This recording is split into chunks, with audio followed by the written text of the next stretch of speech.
다음은 우리가 어떻게 하여야 바른 깨달음, 곧 정지를 이루느냐 하는 것입니다.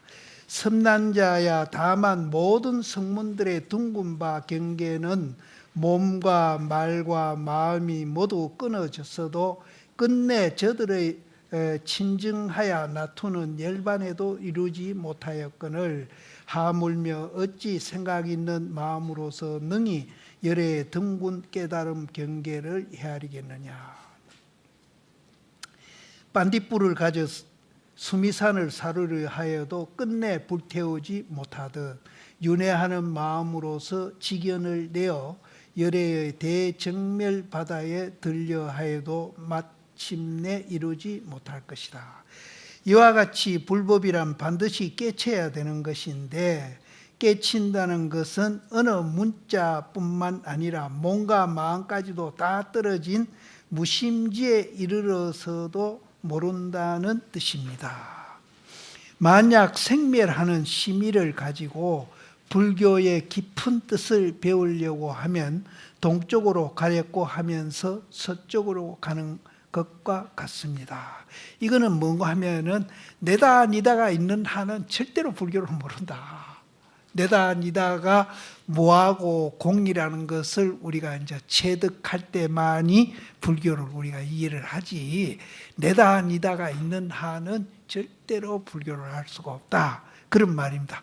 그러니까 점점 더 지금 어려운 포장을 지으시거든요. 그래서 내가 노정기라도 외우십시오.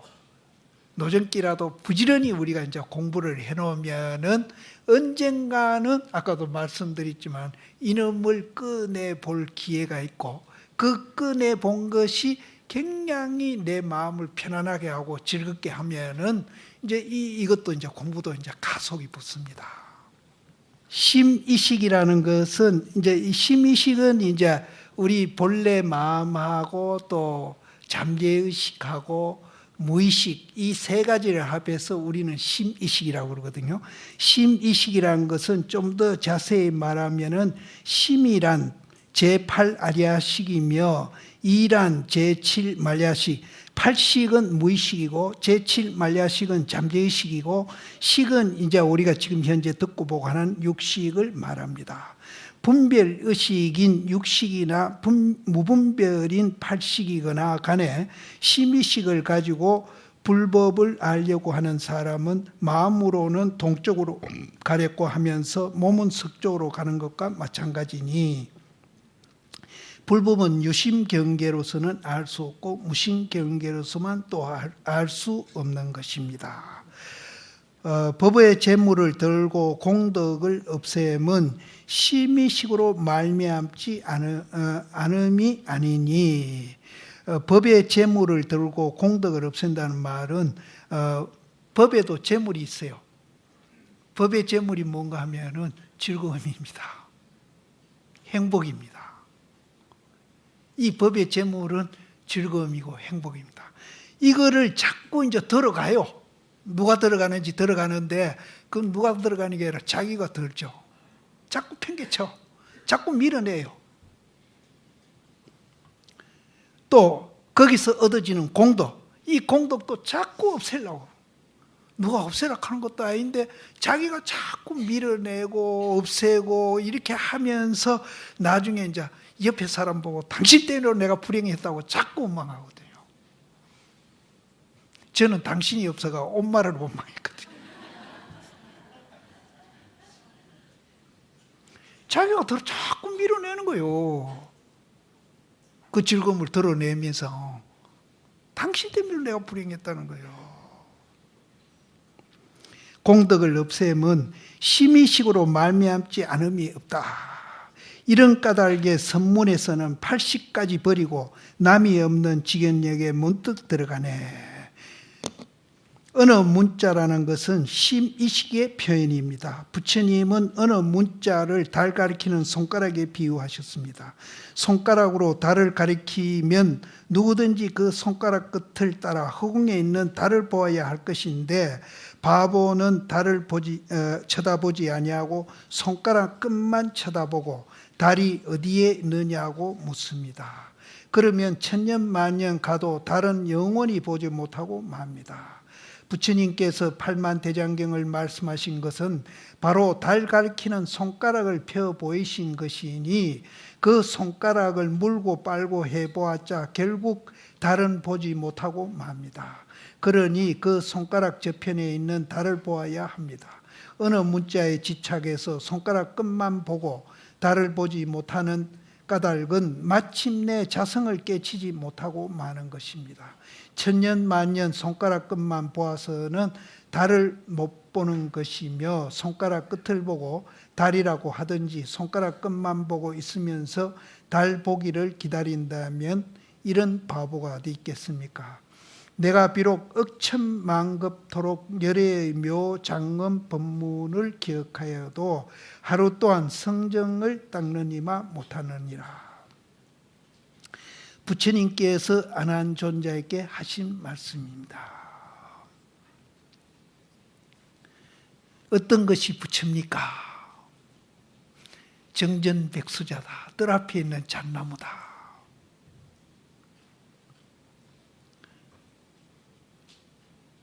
그게 보물 보는 거랍니다. 그게 보물 보는 거래요. 부처님께서 안한존자에게 하신 말씀입니다. 안한존자가 총명하고 지혜가 뛰어나서 어느 문자를 기억하는 것으로만 생명으로 삼고 식지 성정을 닦지 아니하므로 부처님께서 너무나 딱하게 여겨 안한에게 하신 말씀입니다. 이 외에도 부처님께서 어느 문자만 기억하는 것으로 만족해하는 안한에게 다 이르신 일이 많습니다. 너하고 나하고 저 과거 무수급 동안 같이 발심해서 성불하려고 공부하였다. 그러나 너는 다만 어느 문자만 따라가서 그것만 기억하고 나는 틈만 있으면 성정을 닦았다. 선정을 닦는 것은 밥을 먹는 것이고 어느 문자를 기억하는 것은 밥 이 얘기만 하는 것이니 어찌 배가 부를 수 있을 것인가. 어느 문자란 처방전이다. 거기에 이거하여 약을 지어 먹어야 병이 낫는 것이지 처방전만 열심히 이어보았자 병은 낫지 않는다. 너는 처방전만 기억하고 있으니 중생병이 낫지 않을 것이고 나는 약방문에 의지해서 약을 먹었기 때문에 부처를 이루었다고 하셨습니다. 이처럼 늘 어느 문자를 기억하는 것을 능사로 삼지 말고 깊이 성정을 닦으라고 간절하게 부처님께서 말씀하셨으나 안한은 부처님 생전에 그 병을 고치지 못하고 마음 가운데 깨침을 얻지 못했던 것입니다. 부처님이 돌아가신 뒤 가섭존자가 중심이 되어 필발라굴에서 대중을 모아 부처님께서 생전에 하신 법문을 수집 정리하게 되었는데 거기에 안한존자도 참석하였습니다. 안한존자의 총명 지혜는 물을 이 그릇에서 저 그릇으로 옮겨 부을 때 물 한 방울 흘리지 않고 붓듯이 그렇게 뛰어난다는 평을 들었던 만큼 부처님 법문을 수집하는 데 있어서도 가장 수성한 존재였습니다. 그런데 가섭존자께서 생각해 보니 안한의 총명이 뛰어나 부처님 법문을 다 기억하고 있으나 마음 가운데 깨치지 못하였으므로 실지에 부처님 법을 모르니 그런 사람을 대표로 내세워 결집한다는 것은 있을 수 없는 일이었습니다. 비유로 말하자면 금강산 안내문을 잘 외워 자기가 본 것 같이 말할 수 있다 하여도 실제로 금강산을 본 사람과 못 본 사람과는 근본적으로 틀리는 것입니다. 부처님 법문을 결집하는 데 있어서 참으로 자기가 눈을 뜨고 자기가 법을 보고 자기의 마음을 깨친 후에 부처님의 법을 남에게 소개해야만 부처님 법문이 산 법문이 되는 것이지 그렇지 않고 녹음기 들어놓듯이 말로만 전하는 것만으로는 근본 생명이 없어지고 마는 것입니다. 그래서 가섭종자가 반편을 써서 안한이 없으면 부처님 법문을 결집 못한다는 대중들의 권유를 뿌리치고 여기는 사자구리니 너 같은 마른 지혜로 인해 못쓸 병이 든 여우가 어찌 이 사자굴에 들어올 수 있겠느냐 하면서 필발라굴에서 쫓아내어 버렸습니다. 그러자 아난이 애걸복걸하였습니다. 제가 어리석어서 어느 문자에만 탐착되어 마음의 근본을 깨치지 못하였습니다. 부처님이 떠나실 때 지금 누굴 의지하여 공부해야 하겠습니다라고 여쭈니 부처님께서 나의 대법은 가섭에게 전했으니 너는 내가 떠난 뒤 가섭을 의지해서 대법을 성취하라고 말씀하셨는데 이제 사형이 나를 쫓아내시면 나는 누굴 의지해서 대법을 성취할 수 있겠습니까?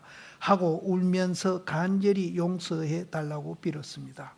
그래도 가섭존자는 너는 지혜 총명으로 못쓸 병이 든 여우 새끼니 이 사자굴에서 살 수 없다. 부처님 법문을 결집하는 이 회상에 꼭 참석하려면 깨쳐서 오너라 하고 기어이 쫓아내 버렸습니다. 그렇게 쫓아났으나 아는 것이 많으니 신도들이 와서 예배하고 큰 스님이라고 반드시 쫓겨난 것도 다 잊어버리고 마른 지혜로서 다시 대중들 앞에서 법문을 했습니다. 그때 같은 부처님 제자인 발기비구가 있어 조용한 처소에서 공부만 하고 있었습니다. 아난존자가 와서 법문한다고 하니 사람들이 구름같이 모여들어 번잡함이 이루 말할 수 없어 도저히 공부할 수 없어 아난에게 다음과 같이 타일렀습니다. 고요한 나무 밑에 앉아 마음은 열반에 들어 참선하고 게으르지 말라. 말 많아 무슨 소용이 있는가. 그때서야 아난존자가 술 깬 사람처럼 정신이 번쩍 들어 아 큰일 났구나. 가슴존자께서 쫓겨나 여기 와 있는 신세인데 이 무슨 쓸데없는 짓을 하고 있는가 하고 크게 반성하고는 그때부터 부처님이 생전에 그렇게 부탁해도 하지 않던 선정을 열심히 닦기 시작했습니다. 얼마나 선정을 익혔는지 그 기간은 기록이 없어 자세히 알 수 없으나 앉으나 서나 밤낮으로 침식을 입고 열심히 용맹정진을 했습니다. 그러던 중 어느 날 저녁 너무나 피곤하여 좀 누워야겠다고 생각을 하고 몽침을 베려는 순간에 확철이 마음을 깨쳤습니다. 거기서 다시 가섭존자를 찾아가 인가를 받고 부처님 법문을 결집하는 필발라굴에 참여하게 됐습니다. 그래서 여시야문 즉 내가 이렇게 들었노라고 시작되는 경전들이 편찮게 됐던 것입니다. 불교 역사상 부처님 법문을 모은 경전은 물론 그 뒤에 성립된 것도 많이 있지만 대개는 아난존자가 구술하여 이루어진 것이라고 보고 있습니다. 아난존자같이 부처님 법문을 잘 기억해 아는 사람은 천추만고에 그 누구도 없지만 깨치지 못한 연고로 같은 부처님 제자이면서도 가섭존자에게 쫓겨나는 수모를 당하였으니 이는 곧 불교의 생명이 언어와 문자에 기억하는 총명에 있지 아니하고 마음을 깨치는 데 있음을 더욱 분명히 하고 있는 사실입니다. 부처님의 가르침을 다루는 사람들은 언제든지 이 근본 생명을 잊어버리지 아니하여야 합니다. 생명 없는 사람은 송장입니다. 그러니 송장 불교가 아닌 살아있는 불교가 되기 위해서는 반드시 마음 가운데서 부처님 진리를 깨쳐야 하는 것입니다. 내가 항상 말하는 것인데 팔만장경 속에서 불법을 찾으려고 하는 것은 얼음 속에서 불을 찾는 것과 같습니다. 그것은 팔만대장경에 무슨 잘못이 있어 그런 것이 아니고 그 어느 문자에 집착되어 그러한 어느 문자가 전부인 것처럼 생각하는 사람들에게 죄가 있을 뿐임을 분명히 알아야 하겠습니다. 여기서 이제 어느 문자를 기억해 가지고는 절대 깨달음에 갈 수 없고 선정을 닦아야 된다 하는 이 얘기를 이제 아난존자 예를 들어서 이제 노 스님께서 이제 이렇게 이제 설명을 하셨는데 그럼 그 선정을 닦는 방법이 이제 사실은 여러 가지가 있습니다. 아까 나홍 스님이 여동생한테 얘기했듯이 염두염공 무렴처 그 생각이 생각 없는 곳에 이른다 이렇게 무렴처가 선정입니다. 생각이. 그래서 우리가 이제 일념으로 관세음보살 부르면은 우리가 선정을 닦아가지고 깨달음으로 이제 갈 수 있고, 또 화두를 통해서 아까 이제 정전백수자라든지 이제 뭐 똥막대기라든지 여러 가지 이제 화두가 있는데, 그 화두가 우리는 이제 분별심으로서는 도저히 이해가 안 되는 것이 화두입니다. 어떤 것이 부처입니까? 물었는데 뜰 앞에 잣나무다. 이거는 우리가 이제 이 분별로서는 도저히 이해가 안 돼요. 그래서 왜 불법을 물었는데 뜰 앞에 잣나무라 하는가? 이렇게 이제 의심하고 의심에 들어가면은 아까 나홍스님이 말했듯이 염두염궁 무렴체가 되듯이 선정에 들어가게 됩니다. 그럼 선정에 들어가 깨치는데, 이것도 이제 성철 스님 말씀에 의하면은 그 선정도 우리가 일상생활 움직이는 데서 하는 선정이 있고요. 요거보다 더 깊이 들어가면은 꿈속에서도 하는 선정이 있고요. 요거보다 더 깊이 들어가면은 꿈도 없이 깊이 잠들었을 때에 하는 선정도 있어요. 이렇게 세 가지로 이제 비교적 이제 선종에서는 나눴는데, 또 이런 세 가지를 겪지 아니하고 바로 깨치는 분도 있어요. 육조 스님 같은 분이라든지. 그래서 저는 육조 스님이 응무소주 이생기심을 듣고 깨친 거는 그냥 절대 우연이 아니다는 거죠. 그럼 그분이 그럼 선정을 어떻게 닦았습니까? 선정을 닦아야 된다 하니까, 이분이 이제 전생 얘기도 하는 사람이 있습니다. 근데 저는 전생 얘기는 하고 싶지 않아요. 어릴 때 아버지가 죽고 어떤 경우든지 이분이 효심이 굉장히 깊었어요. 그래서 나무를 해가지고 자기 어머니한테 정말로 맛있는 거 사다 드리고 방 뜨시게 해드리고 교육도 못 받았으면서도 효라는 걸 통해 가지고 이분은 평소에 선정을 닦았던 분입니다. 우연이란 건 절대 없어요.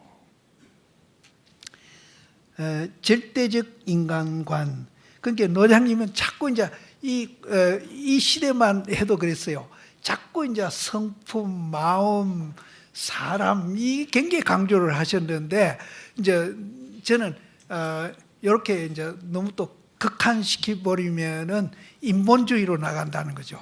그러니까 이제 건강경에 나오듯이 이 우주에 있는 모든 존재를 하나로 보자는 거죠. 예.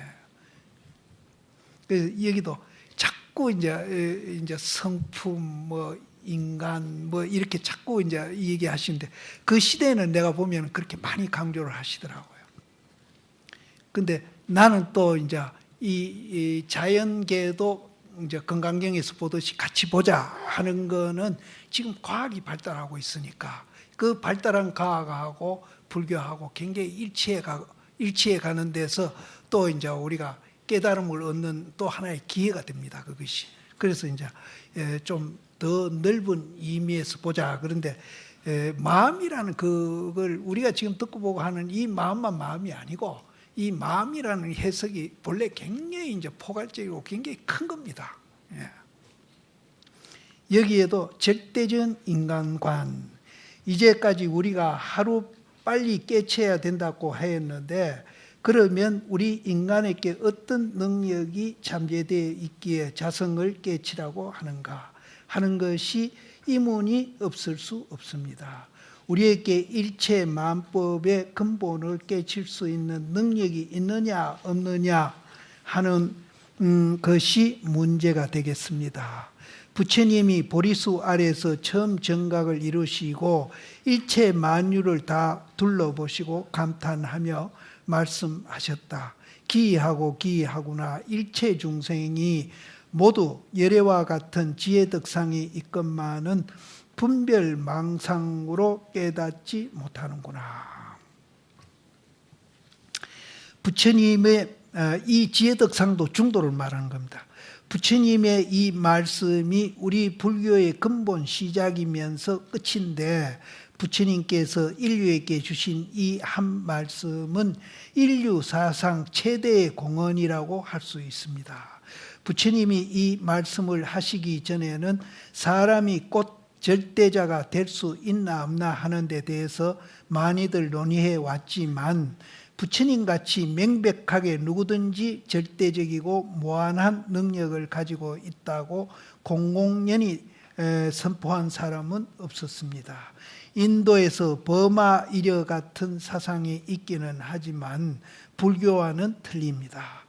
이 말씀을 이 버마 이려 사상이 뭔가 하면은 이 우주에 있는 모든 존재가 브라만으로부터 나왔다 하는 그런 종교입니다. 그런 종교인데 이것도 이제 역시 이제 전변설 종교입니다. 하나님으로부터 나왔다라든지 뭐 브라만으로부터 나왔다라든지 태극이나 무국에서 나왔다 한다든지 이거는 전부 같은 범주의 종교들이죠. 근데 이제 불교는 연기에 의해서 모든 것이 존재하고 있다. 이렇게 이제 보고 있기 때문에 연기설 종교하고 전변설 종교 이거는 분명히 우리가 이제 다르다는 것을 알아야 됩니다. 이 말씀을 정리해 보면 부처님이 스스로 바로 깨쳐서 우주 만법의 근본을 바로 알고 보니 모든 중생이 모두 부처님과 똑같은 무한하고 절대적인 능력을 가지고 있다는 것을 확실히 알았다는 것입니다. 그러므로 그러한 능력만 발휘하면 스스로가 절대자이고 부처이지 절대자가 따로 있고 부처가 따로 있는 것이 아닙니다. 인간 속에 무한한 근본 능력이 있음을 부처님이 처음으로 소개한 것입니다. 그러면 어째서 중생들이 무한하고 절대적인 능력을 발휘하지 못하고 늘 중생 노릇만 하고 있느냐 하는 것이 문제가 되겠습니다. 그것은 우리가 무한하고 절대적인 능력이 있음에도 불구하고 분별망상에 가려서 깨치지 못하기 때문이라고 부처님은 말씀하십니다. 그러면 분별망상 때문에 무한한 능력을 우리가 발휘 못한다고 하는데 분별망상은 그럼 어디서 나옵니까? 내라는 데서 나옵니다. 그러면 이제 반야신경에서 내가 뭐하고 공인 줄 알면은 이제 분별망상도 없어지고 그 무한한 그런 능력, 잠재되어 있는 능력이 그대로 발휘가 되는 거죠. 만들어서 하는 건 아니다.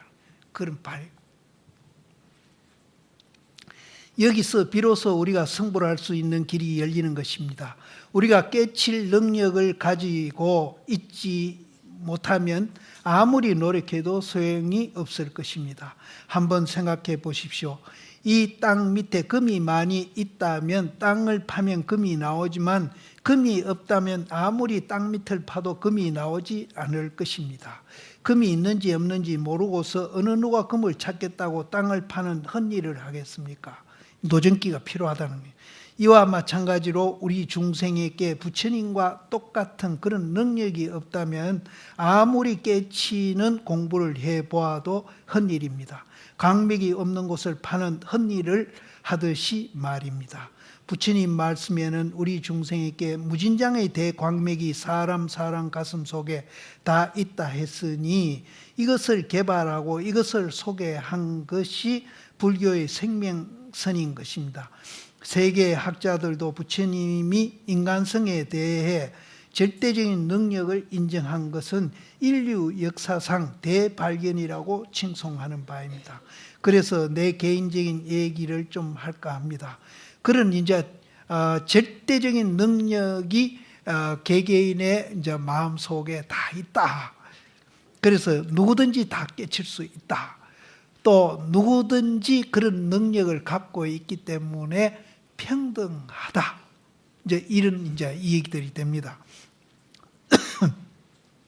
근데 여기 자꾸 이제 내가 노장님 하신 말씀에 대해서 내가 이제 자꾸 이 얘기를 드리는데 여기서는 이제 가스민이 우리 인간인이 자꾸 이제 주장하시는 것은 우리를 상대로 해서 법문하시기 때문에 이렇게 국한시킨 겁니다. 그래서 건강경에는 보면은 유정, 무정, 유상, 무상, 생명 있고 생명 없는 거, 또 모양 있는 거, 모양 없는 거, 테란, 스파 이렇게 해서 9가지가 똑같은 원리에서 존재하고 있다는 거예요. 이 세상에 그 원리를 벗어나서 안 하는 것은 하나도 없다는 거죠. 이렇게 이제 우리는 전체가 다 그런 원리에서 존재하고. 그래서 우리가 이제 그렇게 이제 시야를 더 넓혀 보면은 지금 이제 공해 문제라든지 이런 문제도 거기에서 해법이 나옵니다. 우리가 애끼자 그 화석 연료 쓰지 말자 아무리 캐사도 인간의 욕망은 당해낼 수가 없어요. 그래서 이제 우리가 모든 이제 이 지구상에 존재하는 것은 같은 원리에서 존재하고 있기 때문에 이제 사람뿐 아니라 이제 모든 것을 이제 그렇게 대하면서 우리가 생활을 하면은 우리가 걱정하는 이제 인간들이 사실은 굉장히 오만하고 있지 않습니까? 이 세상에 있는 모든 만물은 자기를 위해서 존재하고 있느냐? 우리는 그렇게 오인하면서 그것을 함부로 쓰고 남용도 하고 여러 가지 이제 이 얘기들을 하고 있거든요. 그래서 이런 문제도 우리가 이제 우리가 한동안에 자연 보호한다느니 이런 운동 이런 것들도 이제 여기에서 우리가 이제 그런 운동을 더 활발하게 잘할 수 있는 효과적으로 할 수 있는 그런 근거를 찾아낼 수가 있는 겁니다. 그래서 내 개인적인 얘기를 좀 할까 합니다. 나는 어릴 때부터 좀 엉뚱한 생각을 많이 가지고 있었는데 너무 이상주의였다고나 할까요? 사람이 걸어 다니지 말고 하늘로 헐헐 날아다니면 좋겠다는 생각을 하거나 사람이 죽지 않고 영원토록 살 수는 없을까 하는 생각들이 조금만 할 때부터 머릿속에 왔다 갔다 했습니다. 이거야 성철 씨만 그렇게 했겠습니까? 여기 있는 분도 다 그렇게 했겠죠. 이런 책 저런 책 등을 꽤나 광범위하게 보았지만 내가 볼 때는 영원하고 자유로운 길을 제시한 책은 하나도 없었습니다. 그런데 어느 날 책은담 강의라는 책이 있어 그것을 펼쳐보다가 한 군데 눈이 딱 멈췄습니다. 나한테 한 권의 책이 있으니 종이와 먹으로 만든 것이 아니다. 펼쳐보니 한자 글자도 없으나 항상 광명을 비친다. 이게 이제 우리 마음을 이렇게 비교한 겁니다. 우리 마음이 무슨 모양이 있습니까? 형태가 있습니까? 거기에 글자가 있습니까? 근데 거기에서 무수한 지식이 나오고 무수한 글이 나오고 지금 지구상에 있는 글만 하더라도 수십 종이 아닙니까? 이런 것이 이제 거기서 다 지금 첨단 무기 이런 것도 전부 거기서 나오고 있잖아요. 실제는 이제 이런 이제 책뿐 눈에 보이지 않는 이 책이 여기에서 말하는 이 역할보다도 더 이제 광범위한 그런 이제 역할을 할 수 있는 그런 이제 책이라고는 할 수 있습니다. 그래서 노장님 어릴 때 책은담에서 이제 근데 나는 이 구절이 책은담에 있는 구절이 아니고 본래 이제 이쪽 불교 쪽에 있은 말이 아닌가 나는 그렇게 이제 알고 있었어요. 근데 여기에서 이제 이걸 보고는 이게 책은담에서 나온 얘기였었구나. 근데 나는 본래 이게 불교에서 나온 책이고. 근데 불교에서도 이런 유사한 얘기는 많이 합니다. 예. 이제 종이와 먹으로 만든 것이 아니다. 펼쳐보니 한자 글자도 없으나 항상 그 광명을 비친다. 이 글귀를 읽으니 참 호기심이 많이 났습니다. 아마 그럴 것이다. 종이에다 먹으로 설명해 놓은 것 가지고 안 될 것이다. 종이와 먹을 떠난 참 내 마음 가운데 항상 큰 광명을 비치는 경이 있을 것이다. 그러면 어떻게 해야 이 글자 한자 없는 경을 읽을 수 있을까 하는 생각이 들었습니다. 그 뒤로 대광명을 비치는 문자 없는 경이 있는 것 같아서 그것을 찾아본다고 참선을 익히면서 중이 된 지 벌써 30년이 지났습니다. 그때 이제 한 30년이 되셨던가 봐요. 그러니까 스님께서 25살에 출가를 하셨으니까 그때 한 60이 안 되셨네요. 이 강의를 하실 때. 그저 세월만 허송하고 말았습니다. 여기에서 이제 성철 스님이 당신이 견성 못했다 하는 얘기를 지금 하신 겁니다. 근데 이분이 이제 견성 못했다고 이렇게 이제 우회적으로 표현을 하시기는 하셨지만은 이분이 아까 내 말하는 선문정로라든지 본지풍강 책을 보면은 어느 조사님 못지않게 이제 법문을 하셨습니다. 그래서 이제 어떤 입장에서 이 얘기를 하셨는지는 저는 모르겠지만은 지금 이분이 그 법문해 놓은 여러 가지 책을 볼 때 중국의 어떤 조사님보다도 전혀 손색이 없는 그런 법문을 하셨거든요. 하셨는데 겸손해서 이렇게 하셨는지 안 그러면은 이제 조사 스님들과 같은 그런 경계를 이제 가지시고 생활하시면서 마지막 어떤 관문 같은 거를 통과 못 하셨기 때문에 이런 얘기를 하셨는지 그건 내가 이제 안 물어봤으니까. 그래서 이런 걸 보면서 이분보다도 정말로 못 미치는 그런 이제 분들이 그거는 성속간에 다 마찬가지입니다. 그런 분들이 내가 보더라도 내보다도 못한데 하는 분들이 견성했다고 하는 사람들이 참 많이 있어요. 이런 분들은 이 대목을 한번 봐야 됩니다. 부처님과 똑같은 지혜 덕상을 가졌다는 이 글자 없는 경, 말하자면 자기 마음 가운데 있는 경을 분명히 읽을 줄 알아야 하는 것입니다. 그렇다면 어느 문자란 무엇인가에 대해서 말할까 합니다. 장자에 있는 얘기를 들어보겠습니다. 어떤 사람이 왕궁에 일을 하는데 임금님이 늘 책을 보고 있어서 그 사람이 임금에게 물었습니다. 임금이시여 무슨 책을 보십니까? 옛날 현인들이 말씀한 좋은 책이니라. 지금 그 현인과 철인들이 살아 있습니까? 죽고 없지만 그 현인들이 말해 놓은 것을 기록한 것이니라. 임금이시여 술을 마시려면 술을 먹어야지 술찌꺼기는 소용없습니다. 현인은 죽고 없는데 기록해 둔 말을 술찌꺼기에 불과한 것입니다.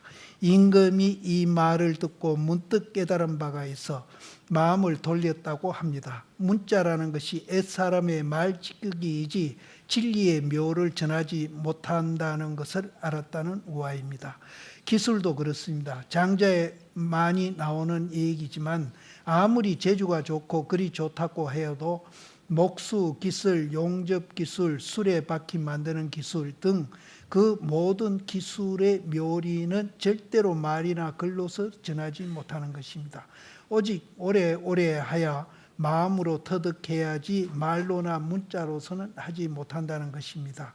우리 불교에서만 문자에 대해 한계를 말하는 것이 아니라 다른 종교에서도 깊이 생각해 보는 사람은 다 어느 문자의 피해를 경책하는 것입니다. 아까 저 임금 책 읽는 임금은 이제 제나라 임금 제한공이고요. 그 임금이 책 읽는 걸 갖고 시비한 사람은 그 수레바퀴 만드는 윤평이라는 사람입니다. 그래서 이 얘기가 생략됐는데 네가 감히 임금이 책 읽는 걸 시비하느냐. 그래서 거기에 네가 한마디 못하면 네가 살아남지 못할 것이다 해가지고 그것도 질문한 그런 얘기도 있습니다.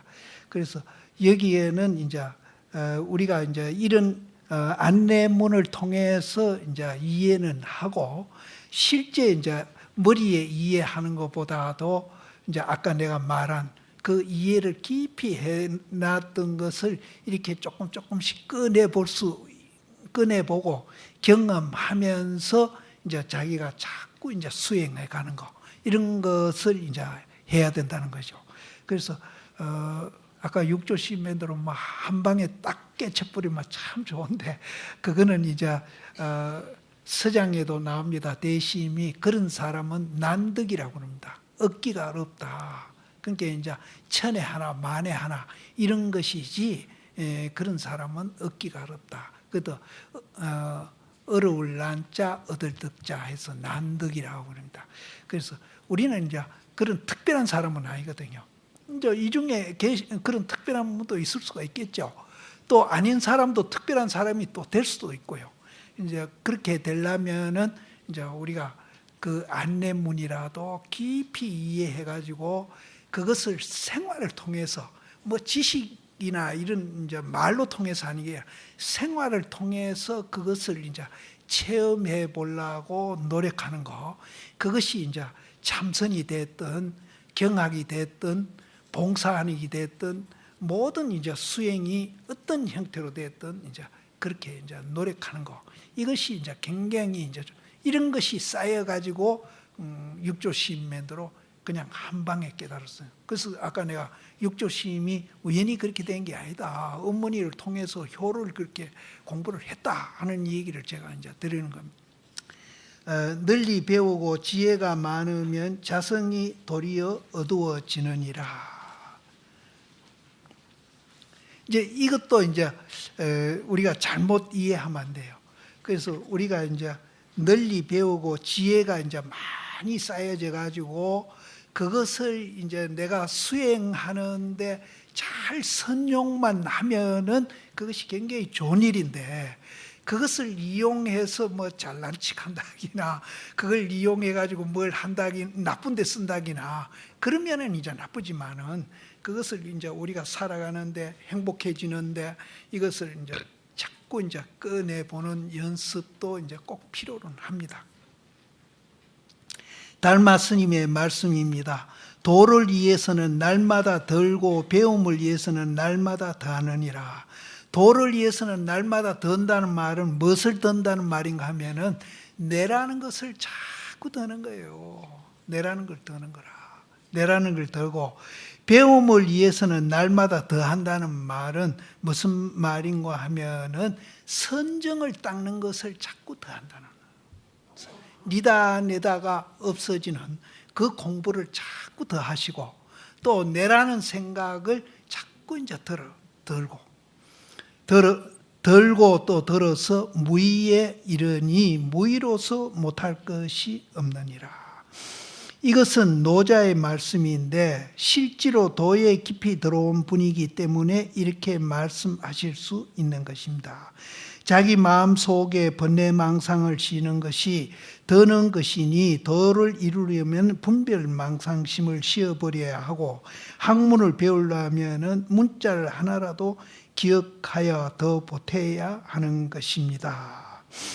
불교에는 여기 이제 노자가 나오니까 불교 입장에서 노자는 그럼 어떻게 봐야 되느냐? 물론 종교는 다릅니다. 노자는 이제 정변설 종교 하는 분이고, 공자도 마찬가지고, 이제 불교는 연기설 공부하는 분인데, 이분들도 이제 정변설 종교를 공부했더라도 굉장히 이제 깊이는 들어갔어요. 이제 보통 사람하고는 다릅니다. 그래서 이제 내 얘기하기보다도 석호심한테, 이제 송심이죠, 백양사 석호심한테 제가 이걸 한번 물어본 적이 있습니다. 불교 입장에서는 노자를 본다면은 수행 단계에서 어느 정도 수행까지 갔다고 볼 수 있습니까? 물으니까 확철대오까지는 못 갔고, 우리가 소위 이제 동정이려, 몽중이려, 숙면이려라고 하는데, 이 숙면이려 정도는 감봉 같다, 이런 이제 이 얘기를 하신 적이 있습니다. 그래서 이분들도 그래서 불교와 굉장히 유사한 그런 이론들을 많이 이제 이분들도 이 얘기를 했습니다. 그래서 내가 물었던 거고. 그래서 이거는 이제 백양사 스님한테 제가 물었을 때 이제 그런 얘기를 했습니다. 불교에는 바른 믿음과 삿된 믿음이 있습니다. 이것도 뭐 별거 아닙니다.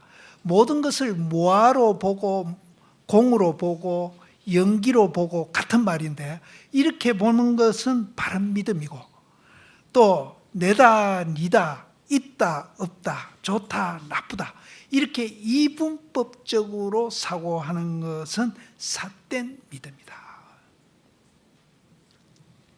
그렇게 이제 바른 믿음, 삿된 믿음 가니까 또 이제 굉장히 어렵게 생각하실 필요는 없습니다.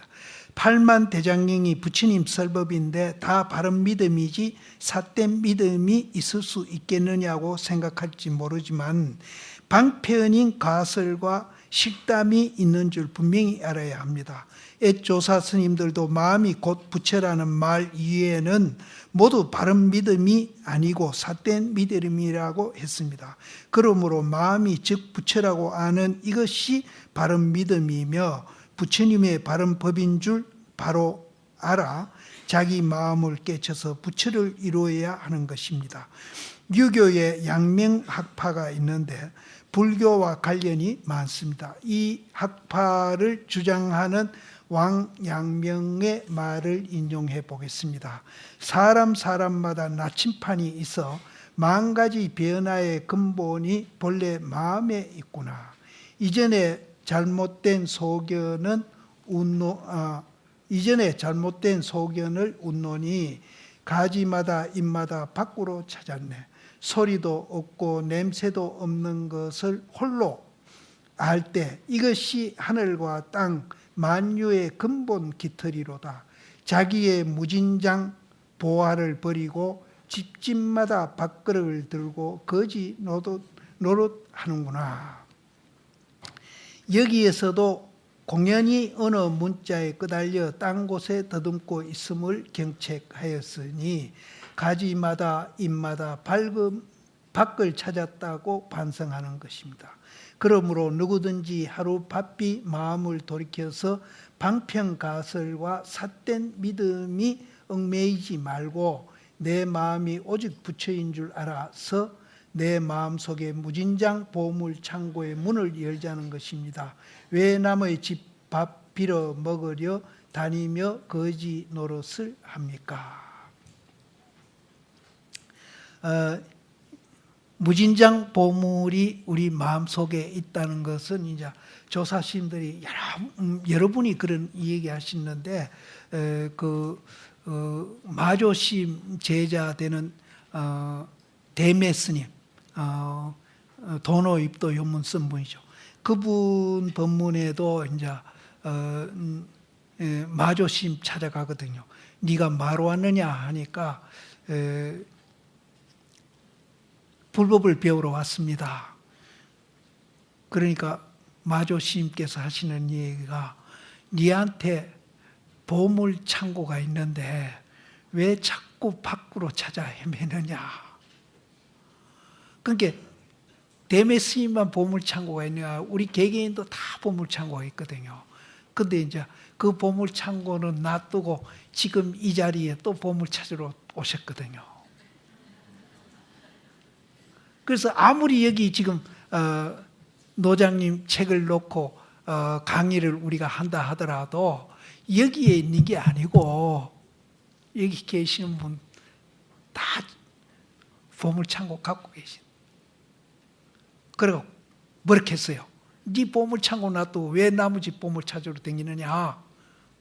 그럼 마조심이 막 핀찬을 주니까 대매심이 그래도 굉장히 당당하셨어요. 우리는 그런 얘기 들으면 막 기저구가 꼼짝 못할 긴데 이분은 덤볐어요. 마조심한테. 그럼 내 보물창고가 뭡니까? 물은 거예요. 그러니까 이놈아, 네가 바로 묻는 그놈 아니가.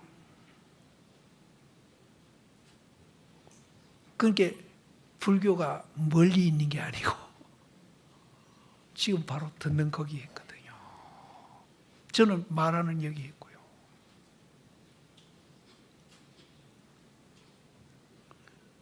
그럼 이 듣고 보고 말하는 이게 무슨 보물창고입니까?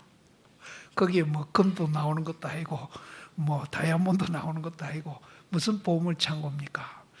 근데 사실 돈으로 환산하더라도 이 보물 창고는 사실은 돈으로 환산할 수가 없죠. 먼저도 첫날도 내가 얘기했지만 우리나라 갈등으로 인해서 1년에 없어지는 돈이 GDP의 27%라 그러거든요. 그래서 GDP가 1000조 원이라니까 27조 원이거든요. 우리나라 금년 예산하고 거의 맞먹는 돈입니다. 그럼 우리 국민들이 중도를 다 이해를 하셔가지고 만일에 우리가 갈등 없이 모두 잘 살고 있다면은 27조 원이 그대로 우리는 버리는 거예요. 그것만 하면 뭐 반값 등록금도 하고 다 하죠.